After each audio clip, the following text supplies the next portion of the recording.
Բարև ձեզ, հարգելի հայրենակիցներ։ Նախ ուզում եմ ձեզնից բոլորիդ շնորհակալություն հայտնել, որովհետև անձնապես շատ-շատերին գիտեմ եւ դուք համառ մարտիկներ եք պայքարի։ Շնորհակալություն ժողովուրդ ջան։ Ես ձեզ մի խնդրանք ունեմ։ Մենք շատ կարևոր փուլի մեջ ենք պայքարի։ Խնդրում եմ ձեր հարևաններին, բարեկամներին, ծանոթներին իրազեկեք, ժողովրդին տեղեկացրեք ապօրինությունների մասին։ Ժողովրդին ասեք, որ Նիկոլ Փաշինյանը չի հաղթել ընտրություններում։ Նիկոլ Փաշինյանը, չնայած որ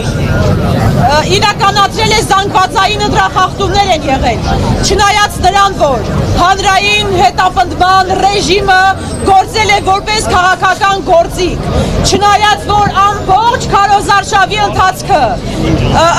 տարածված է եղել առերևույթ ատելության խոսքով, այնուամենայնիվ իմ գործընկերն էլ նշեց, Նիկոլ Փաշինյանը 50+1 ձայներ չի հավաքել,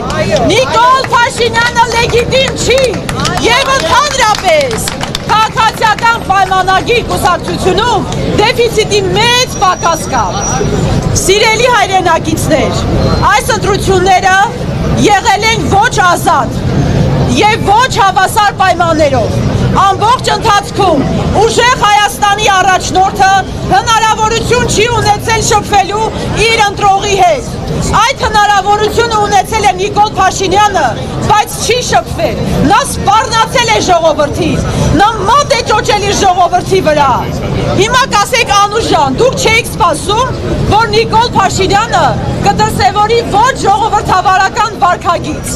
Այո, տեսնելով եռաբլուրում քաշքշվող զոհվածի ծնողներին, բնականաբար պարզ էր, որ այդ մարդը պիտի քվեարկության օրը ձերբակալի ընդդիմադիր ուժերի վստահված անձած։ Տեսնելով եկեղեցու վրա հարձակումը, պարզ էր, որ նա պիտի կալանավորի ազատազրկի եկեղեցու պաշտպաններին։ Սիրելի հայրենակիցներ,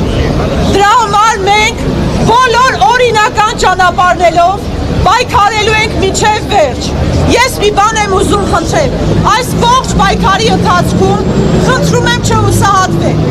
խնդրում եմ պայքարել, որպեսզի Հայաստանը լինի ուժեղ, Հայաստանը լինի իրավական պետություն եւ չլինի որպես կուզիկ ժողովրդավար։ Եվ ուրեմն պայքարը շարունակվում է ավելի շատ համառությամբ։ Շնորհակալություն։